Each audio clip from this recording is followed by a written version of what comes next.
Bundelkhand news में आपका स्वागत है। और इस समय हम लोग एक्सक्लूसिव आपके सामने हैं और इस समय बरगढ़ के स्थान में हैं जहां पे दशकों पुरानी बंद पड़ी ग्लास फैक्ट्री है, बरगढ़ कॉन्टिनेंटल ग्लास फैक्ट्री। ये पीछे आप मेरे देख पा रहे हैं, ये यहाँ पे कॉन्टिनेंटल फ्लॉट ग्लास लिमिटेड करके यहाँ पे लिखा हुआ, जिसके कई अक्षर मिट चुके हैं। क्यों ना मिट जाएं वो अक्षर।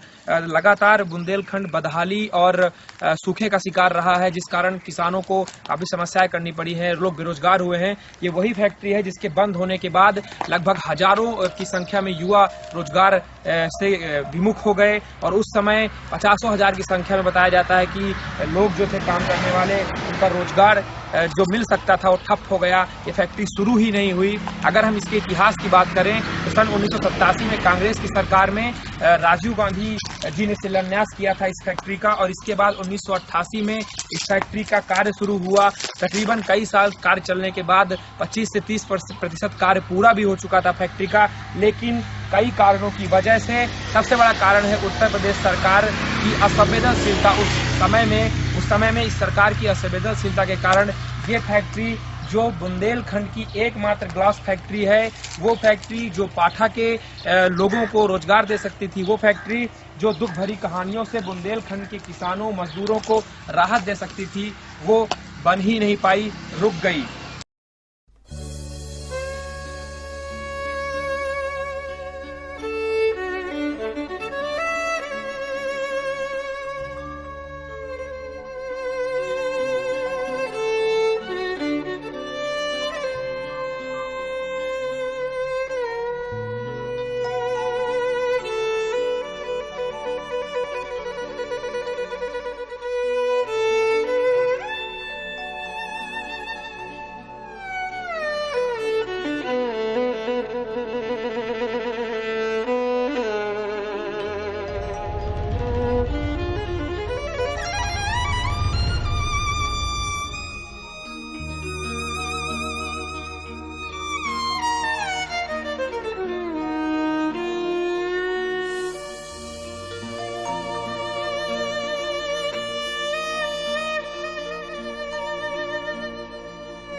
हम इस समय बरगढ़ ग्लास फैक्ट्री के अंदर आ चुके हैं और इस समय यहाँ देख पा रहे हैं, ये दशकों पुरानी यहाँ पे मशीनें खड़ी हैं, गाड़ियाँ खड़ी हैं, ट्रैक्टर की टालियाँ खड़ी हैं और ऐसे तमाम सामान पड़े हैं जिनका उपयोग हो ही नहीं सका। ये जो कानूनी पेच है फैक्ट्री के बंद होने के बाद, उसके शिकार हो गई ये तमाम मशीनें। और इस तरीके से ये यहाँ पे मशीनें पड़ी हुई हैं, बदहाल मशीनें हैं और अब ये किसी काम की नहीं बची हैं। यानी कि एक तो हजारों लोगों के रोजगार का केंद्र बंद हो गया, दूसरा हजारों करोड़ रुपए की मशीनें और हजारों करोड़ रुपए के सामान भी बर्बाद हो गए, मात्र प्रशासन की लापरवाही के कारण। चाहे वो तत्कालीन उस समय की केंद्र सरकार रही हो, चाहे उस समय की राज्य सरकार रही हो और चाहे उस समय का जो यूपी एसएमडीसी का विभाग रहा हो, उसके कारण ये तमाम तरीके से देख रहे हैं। अब मैं अपने कैमरा पर्सन से कहूंगा, आशीष जी से, कि जूम करें, दिखाएं किस प्रकार से ट्रैक्टर खड़ा है यहाँ पे यूपी 70 नंबर का, और ये बस भी खड़ी है यहाँ पे, और ये गाड़ी उस समय की खड़ी है जो चला करती थी, तो जीपें चला करती थी। तो ये तमाम यहाँ पे चीज़ें बदहाल अवस्था में पड़ी हैं। काफ़ी बड़ी बात है, ये फैक्ट्री अब वीरान क्षेत्र में बदल चुकी है। इस वीरान क्षेत्र को हरा भरा करने का जिम्मा लेने वाली सरकारों ने इसको फिर से वीराना कर दिया। यानी माँ की गोद में उसका आंचल भरने वाले लोगों ने उसके आंचल को ही छीन लिया, उसके बच्चे को ही गोद से छीन लिया।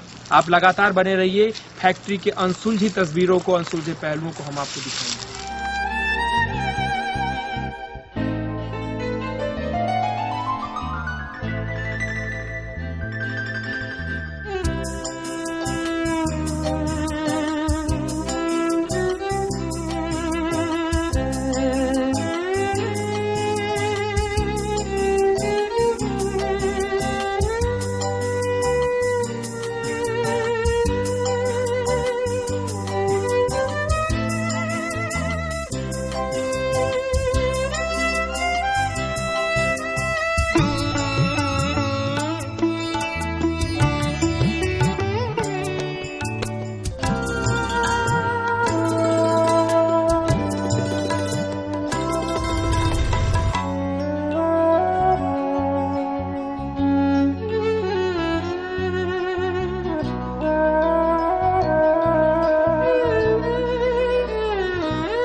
तो आपने देखा किस प्रकार बरगढ़ की ग्लास फैक्ट्री बदहाली का शिकार थी और हम लगातार बता रहे हैं कि बुंदेलखंड की इकलौती ऐसी फैक्ट्री थी जिसने हजारों लोगों का रोजगार छीन लिया और ये तत्कालीन सरकार की बड़ी असफलता थी, जिसका जीता जाता उदाहरण मेरे पीछे आप देख पा रहे हैं। जो फैक्ट्री 2-3 भागों में बटी हुई थी और यहाँ पे रेलगाड़ी के माध्यम से भी यहाँ पे पूरा एक लाइन बिछाई गई थी और तकरीबन 15 से 20 किलोमीटर की क्षेत्र में पूरी फैक्ट्री फैली थी। और सबसे बड़ी बात यह है कि तमाम चीजें जो बड़े यहाँ पे कार्य थे वो हो चुके थे। बड़े कार्य का मतलब हजारों करोड़ रुपए यहाँ पे वेस्टेज किए गए थे और वो पूरी बदहाली के बाद यहाँ पे स्थिति अभी जस की तस बनी हुई है। हमारे साथ हमारे समाचार विश्लेषक हैं सौरभ द्विवेदी जी। सौरभ जी, ये बताइए ऐसे कौन से कारण रहे होंगे पिछली सरकार के सामने कि इस तरीके की फैक्ट्रियों के लिए उन्होंने कुछ नहीं किया? नहीं, ऐसे कोई कारण तो नहीं होने चाहिए थे कि इस तरह की फैक्ट्री बंद कर दिया जाए, लोगों का रोजगार छीना जाए। अगर ऐसा कोई भी कारण सामने आता है तो भी बहुत दुखद कारण है कि मतलब जिस प्रकार से एक लोगों, क्योंकि बुंदेलखंड पहले से भी बहुत ज़्यादा पिछड़ा हुआ है और यहाँ के लोगों को रोजगार की उम्मीदें बहुत अधिक है और इस वजह से लगातार बुंदेलखंड से पलायन होता रहा और समृद्ध नहीं हो पाए किसान, युवा, और जिस वजह से ही बहुत ज़्यादा समस्याओं का सामना जनता को लगातार करना पड़ रहा था।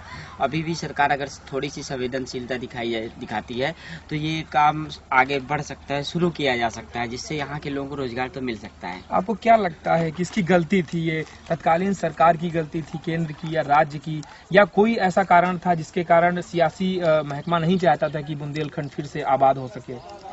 हाँ, तत्कालीन सरकार का बहुत बड़ा इसमें कारण रहा होगा और सबसे बड़ी बात तो यहाँ की जो राजनीतिक रहे हैं वो जिम्मेदार नहीं रहे, संवेदनशील नहीं रहे और जो भी प्रतिनिधि जीतते रहे तो कहीं ना कहीं अक्सर सुनने में आता रहा कि दस्युओं के प्रभाव से भी जीतते रहे।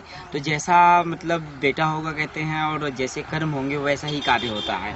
तो जिस प्रकार से इनका चुनाव होता रहा और यहाँ पर जैसा एक माहौल बनता रहा तो उद्योग और उद्यम का कोई ऐसा माहौल क्रिएट नहीं हो पाया और ना ही जनप्रतिनिधियों ने कभी इस पर रुचि दिखाई। ये एक सबसे बड़ा कारण हो पाई। हमारे साथ मऊ मानीपुर के वरिष्ठ समाजसेवी हैं जिन्होंने अभी विधानसभा चुनाव में प्रत्याशी भी थे, वो अभिषेक द्विवेदी जी। बुंदेलखंड न्यूज में आपका स्वागत है।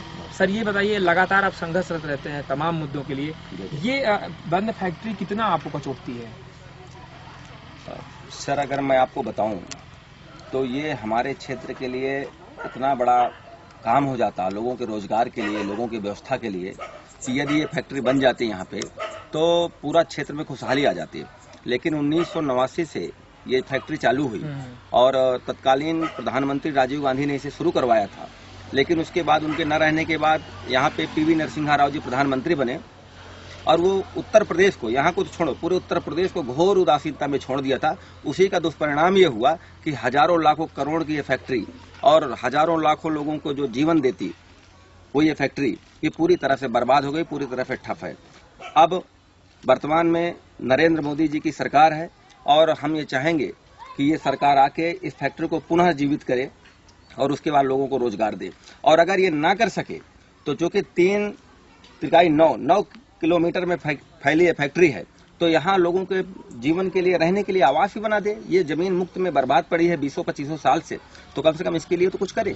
हमारे साथ बरगढ़ ग्लास फैक्ट्री के सिक्योरिटी सुपरवाइजर अशोक जी हैं, उनसे बात करते हैं कि आखिर फैक्ट्री इस समय किस हालत में है। ये बताइए सर कि पहले तो हमें आप बताइए कि कैसे कारण थे, कि आपको क्या पता है किस कारण ये फैक्ट्री बंद हो गई? राजीव गांधी ने उद्घाटन किया था, लेकिन ये पैसा आके आप वहाँ से रुक जाने के कारण ये फैक्ट्री बंद हो गई। कितने सालों से आप यहाँ पे देख रेख कर रहे हैं? 2002 से। तो जो सामान हजारों करोड़ों का पड़ा है, आपके सामने भी विगत 10 साल से 12 साल हो गए हैं, 15 साल लगभग, ये सामान इसी तरीके से पड़ा। क्या कभी कोई ऐसे मुहिम नहीं चलाई सरकार ने, या कभी प्रयास नहीं किए कि सामान को पहुंचाया जाए, कहीं पे यूज किया जाए उसका? नहीं, कहीं कोई नहीं कुछ किया है। केवल ये हाई कोर्ट के अंतर्गत सील्ड हो गई है 2002 में, उसी तरीके ये पड़ी हुई है। 2002 से मतलब सील है? सील है। अच्छा, कभी आपने देखा है कि यहाँ पे कोई प्रशासन का व्यक्ति आया हो या कभी कोई यहाँ पे जनप्रतिनिधि आया हो, आपके रहते ध्यान रहते? कोई नहीं आया। एक बार जिला अधिकारी महोदय आए हैं, देख गए हैं, कप्तान साहब आए हैं, देख गए हैं। उसके बाद हाई कोर्ट ने अभी 6 महीना पहले पुलिस चौकी का आदेश दे दिया है, हाई कोर्ट ने लिख के दिया है, तो चौकी बन गई है, लेकिन यथास्थिति पे पुलिस टेम्परेरी यानी कोई जिम्मेदारी नहीं है। तो अशोक जी का कहना है कि हाई कोर्ट जो हमारे माननीय उच्चतम न्यायालय उच्च न्यायालय इलाहाबाद में है उसके अधीन है ये पूरा क्षेत्र, ये पूरी फैक्ट्री जो बरगढ़ की ग्लास फैक्ट्री है। और 2002 के बाद जब ये सील हुई थी उसके बाद ये तमाम चीजें उसी तरीके से यहाँ पे पड़ी हैं और अब तो लगभग सारी चीजें समाप्त हो रही हैं, मशीनों की उम्र खत्म हो गई, जंग लग गया। यहाँ आसपास के लोग जो हैं वो आशा छोड़ चुके हैं, किसी प्रकार की अब कोई आशा लोगों के पास नहीं बची है।